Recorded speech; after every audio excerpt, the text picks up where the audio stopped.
কিছু বাজার নিয়ে আসছিল, ঘরে কোনো বাজারে ছিল না।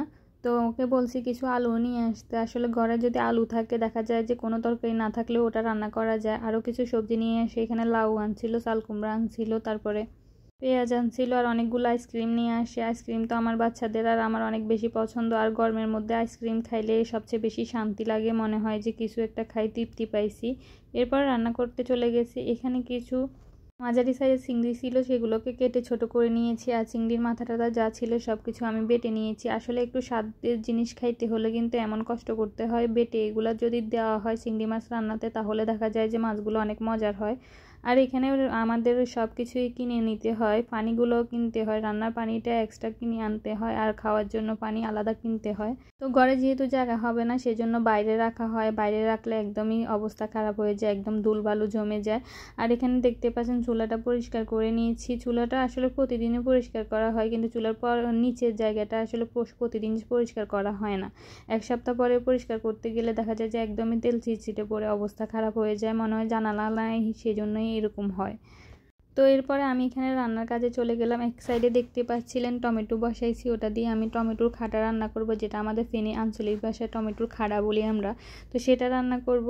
এখানে আমি চিংড়িগুলো রান্নার জন্য সব কিছু দিয়ে দিচ্ছি, পেঁয়াজ, কাঁচামরিচ, টমেটো, তারপরে হলুদ, মরিচ, জিরা, ধনিয়া গুঁড়া, এগুলো দিয়ে মশলাটা ভালো করে কষিয়ে তারপর চিংড়িগুলো দিয়ে দিয়েছি। দিয়ে চিংড়িটাও ভালো করে কষিয়ে নিব।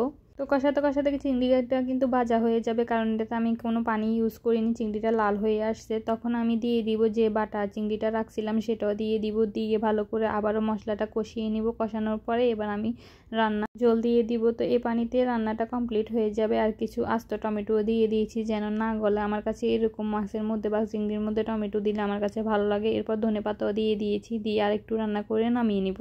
তো অন্যদিকে আমি একটা ফ্যান বসিয়ে দিয়েছি, ফ্যানের মধ্যে তেল গরম করে নিয়েছি। ফ্যান বলতে এটার মধ্যে আমি তরকারি রান্না করি, ওটার মধ্যে আমি ভাবলাম যে আর কোনো পাতিল না ময়লা করে এটার মধ্যে সেরে ফেলবো কাজটা। তবে এটা একটা ভুল ডিসিশন ছিল, একদমই ফাঁকিবাজি কাজ করতে গিয়ে দেখা গেল যে মাছগুলো আটকে গেছে। তো পরে অনেক কষ্টে দেখা গেল যে উঠানো গেছে।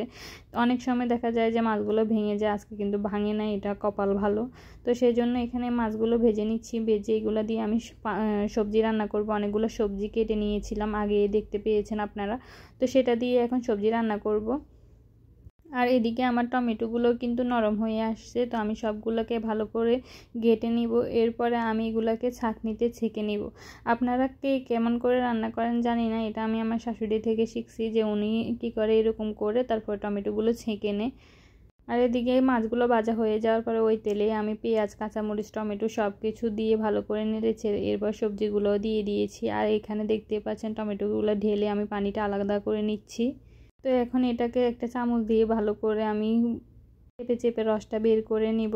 তো দেখতে পাচ্ছেন আমার কিন্তু সব ছাঁকা হয়ে গেছে। এবার এটার মধ্যে আমি একে একে পেঁয়াজ, কাঁচামরিচ, টমেটো না রসুন বাটা সব কিছু দিয়ে দিব, আর হালকা একটু হলুদও দিব।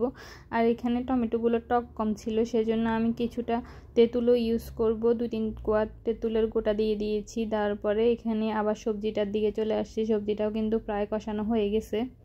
তো ঝোলটা আর একটু কমে আসলে এখন আমি মাছগুলো দিয়ে দিব। এরকম সবজি অনেকগুলো মিক্স করে রান্না করলে মনে হয় যে অনেক সময় মজাই লাগে। তো আপনারা ট্রাই করতে পারেন। তো আমার সবজিটা কিন্তু রান্না হয়ে গেছে, একদমই কমপ্লিট। আর এদিকে আমার ডালটাও রান্না হয়ে গেছে, এখানে ভাতটাও হয়ে গেছে। এবার ভাতটা ঢেলে নিব। তো আজকে ভাত ডালতে ডালতে আপনাদের কাছ থেকে বিদায় নিয়ে নিচ্ছি। সবাই ভালো থাকবেন, সুস্থ থাকবেন। কথা হবে অন্য কোনো ভিডিওতে। আল্লাহ হাফেজ সবাইকে।